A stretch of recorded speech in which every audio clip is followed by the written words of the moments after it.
اصطفى أما بعد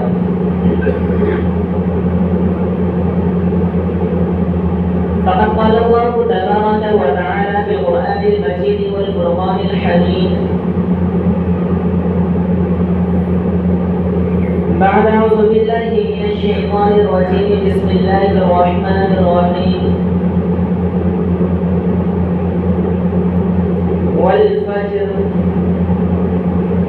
وليال عشر والشفع والوتر والليل إذا يسر وقال الله تبارك وتعالى في موضع آخر إن عدة الشهور عند الله 12 شهرا في كتاب الله يوم خلق السماوات والأرض منها 4 حرم آمنت بالله صدق الله مولانا العظيم وصدق رسوله النبي الكريم ونحن على ذلك من الشاهدين والشاكرين والحمد لله رب العالمين. میرے محترم بزرگوں اور دوستوں اور میرے عزیز ساتھیوں، سب سے پہلے اللہ رب العزت کا بےحد احسان و کرم ہے کہ اللہ تبارک و تعالی نے ہم نے سب کو جمعۃ المبارک کے مناسبت سے جمع ہونے کی توفیق عطا فرمائی.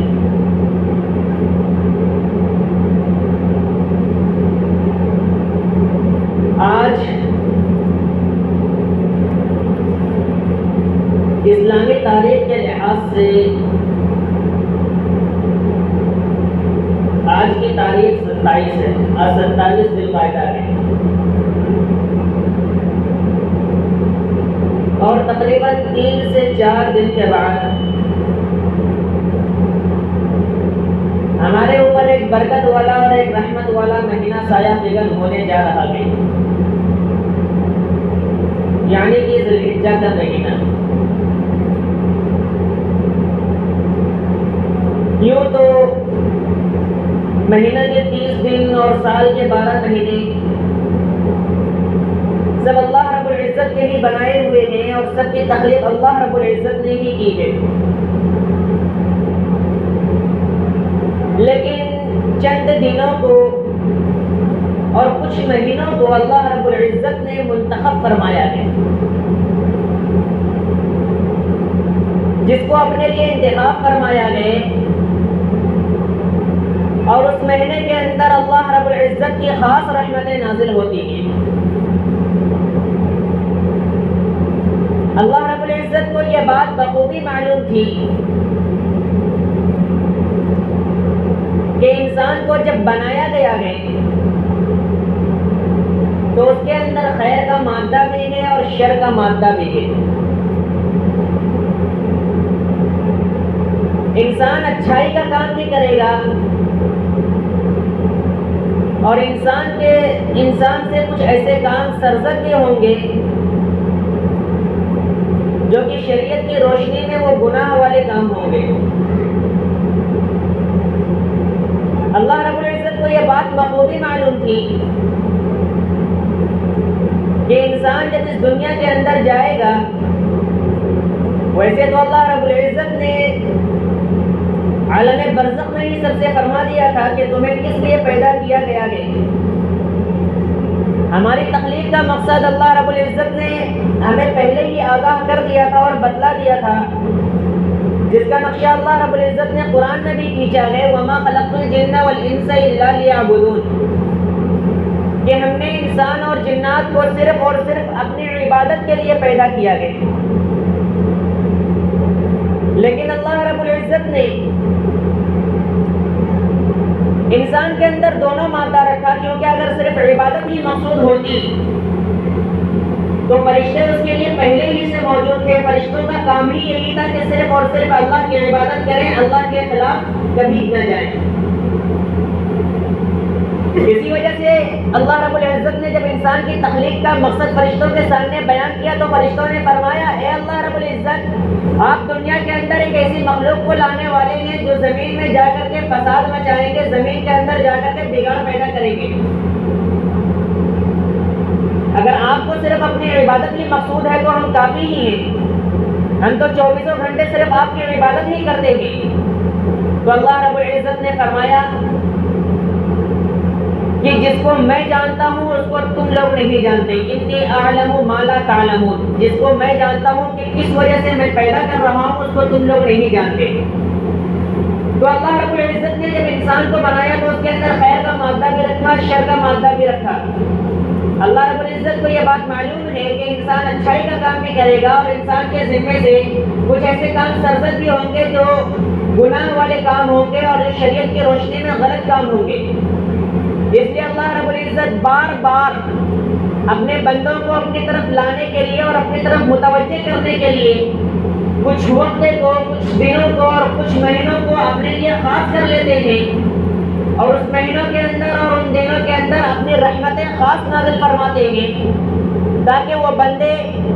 جو دیگر دنوں میں ہم سے دور ہو چکے تھے وہ ہمارے قریب آ جائیں۔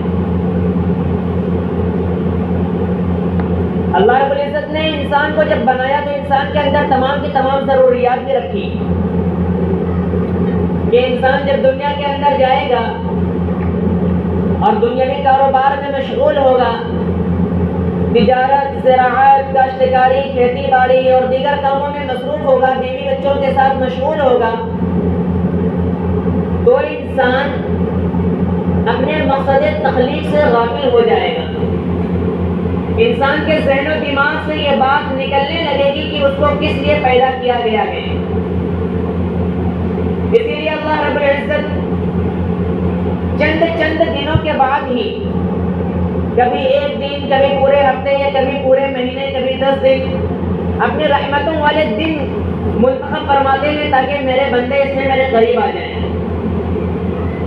کیونکہ یہ ذی الحجہ کا مہینہ شروع ہونے والا ہے اور 3-4 دنوں کے بعد ذی الحجہ کا مہینہ شروع ہو جائے گا۔ ذی الحجہ کا مہینہ اللہ رب العزت نے اس کو بھی اپنی رحمت خاصہ کے لیے منتخب فرمایا ہے۔ اس کے شروع کے 10 دن اللہ رب العزت کے خاص دن ہیں، اس میں اللہ کی رحمتیں اور برکتیں نازل ہوتی ہیں۔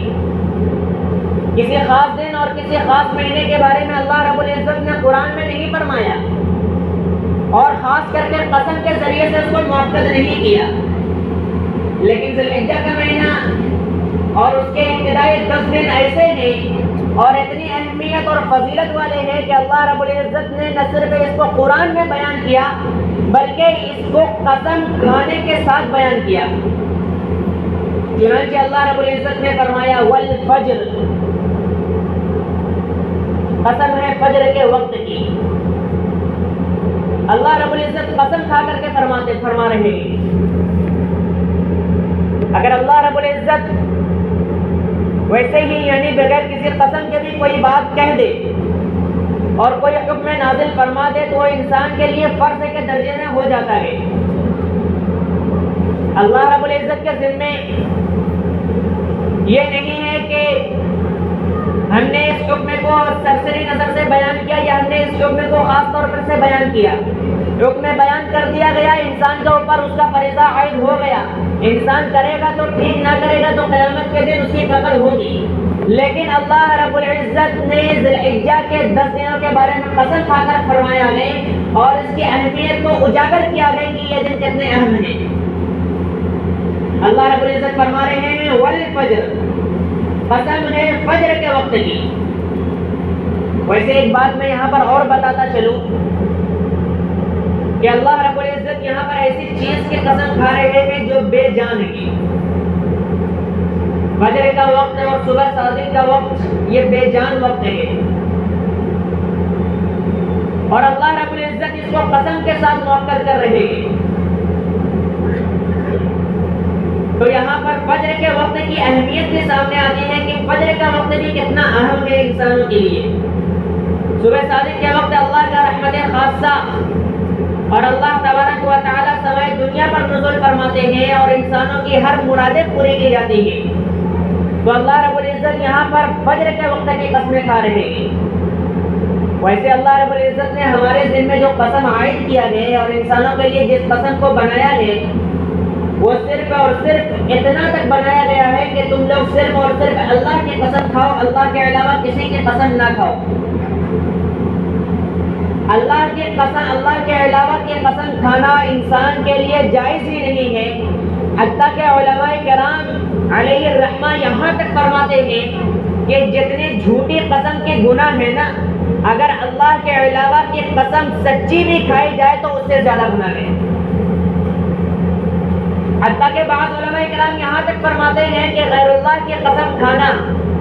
اللہ کے علاوہ کسی اور چیز کی قسم کھانا، یہ شرک کے درجے میں ہے اور اس کا گناہ شرک کے درجے میں ہوتا ہے۔ مگر افسوس صد افسوس، آج ہمارے معاشرے کی یہ حالت ہے کہ اولاً ہم اور آپ اس گناہ میں مبتلا ہیں ہی، لیکن اتنے زیادہ بدحواس ہو چکے ہیں کہ ہمیں اور آپ کو اب یہ گناہ لگتا ہی نہیں ہے۔ جدھر بھی دیکھتے ہیں ادھر ماں کی قسم کھائی جا رہی ہے، ادھر باپ کی قسم کھائی جا رہی ہے، قرآن کی قسم کھائی جا رہی ہے، کوئی اللہ کی قسم کھانے کے لیے تیار نہیں ہے۔ آج ہمارے معاشرے کے اندر جس سے بھی قسم اٹھوا لیجیے، سب سے پہلے ماں باپ کی قسم کھائی جائے گی اور قرآن کی قسم کھائی جائے گی۔ یاد رکھیے، قسم کھانا اس وقت جائز ہے جب سامنے والے آپ کی بات کو نہ مان رہا ہو۔ یہ اس سے قسم کی اہمیت سامنے آتی ہے کہ قسم یوں ہی لاگو نہیں کیا گیا، قسم کا نفاذ یوں ہی نہیں ہوا۔ قسم کی ایک اہمیت اور ایک فضیلت ہے کہ جب آپ کچھ بات کہہ رہے ہو اور سامنے والا آپ کی بات نہ مان رہے ہو، اس وقت آپ قسم کھائیں کہ سامنے والا اللہ کی قسم، میں اللہ کی قسم کھا کر یہ بات کہتا ہوں، تو سامنے والے کے دل کے اندر ڈر ہو جائے کہ بندہ اللہ کی قسم کھا رہا ہے، ضرور سچی بات کہہ رہا ہوگا۔ لیکن آج ہم جو بھی بات بولتے ہیں اس میں سب سے پہلے قسم لاتے ہیں اور دوسری بات غیر اللہ کی قسم کھاتے ہیں۔ اللہ رب العزت ہمیں اور آپ کو، تمام کے تمام امت مسلمہ کو اس گناہ سے محفوظ رکھے۔ آگے اللہ رب العزت قسم فرما رہے ہیں والفجر ولیال عشر، قسم ہے فجر کے وقت کی اور قسم ہے 10 راتوں کی۔ یہاں پر اللہ رب العزت 10 راتوں کی بھی قسمیں کھا رہے ہیں۔ اکثر مفسرین کرام اس طرف گئے ہیں کہ ان 10 راتوں سے مراد ذی الحجہ کی ابتدائی 10 راتیں ہیں، اور رسول اللہ صلی اللہ علیہ وسلم کی حدیث بھی یہی بیان کرتی ہے کہ اللہ رب العزت نے قرآن پاک میں جو 10 راتوں کی قسمیں کھائی ہیں وہ ذی الحجہ ہی کی 10 راتیں ہیں، اور اس کی فضیلت اور اس کی اہمیت کو اجاگر کرنے کے لیے ذی الحجہ کی قسمیں کھائی ہیں۔ آگے اللہ رب العزت نے ایک اور قسم کھائی، والشفع والوتر، قسم ہے تاپ کی اور قسم ہے جفت کی۔ جفت سے مراد یہاں پر علماء کرام اور مفسرین کرام ایام النحر یعنی عید الاضحیٰ اور قربانی والے دن کو مراد لیتے ہیں، اور والوتر سے مراد یوم النحر یعنی یوم عرفہ والے دن کو مراد لیتے ہیں۔ اللہ رب العزت نے جو ذی الحجہ کی 10 راتوں کی قسمیں کھائی ہیں اور 10 دنوں کی قسمیں کھائی ہیں، اس کی فضیلت اگر قرآن میں بیان نہیں کی گئی، قرآن میں اگر اس کی اجمالاً بیان کی گئی ہے، لیکن اللہ کے رسول صلی اللہ علیہ وسلم کے احادیث کو آپ اٹھا کر دیکھیے، آپ صلی اللہ علیہ وسلم کے فرامین و ارشادات کو آپ کھنگالیے تو آپ کو یہ باتیں بخوبی معلوم ہوں گی کہ اللہ کے رسول صلی اللہ علیہ وسلم نے ذی الحجہ کے بارے میں کتنی اہم فضیلت کو بیان کیا ہے۔ چنانچہ اللہ کے رسول صلی اللہ علیہ وسلم کی ایک حدیث ہے، حضرت عبداللہ بن عمر رضی اللہ تعالیٰ عنہ اس کے راوی نے فرماتے ہیں کہ ذی الحجہ کے دنوں میں، ذی الحجہ کے ابتدائی 10 دنوں میں اللہ کے نزدیک ذی الحجہ میں کیے جانے والے اعمال سے زیادہ پسندیدہ کوئی عمل نہیں ہے۔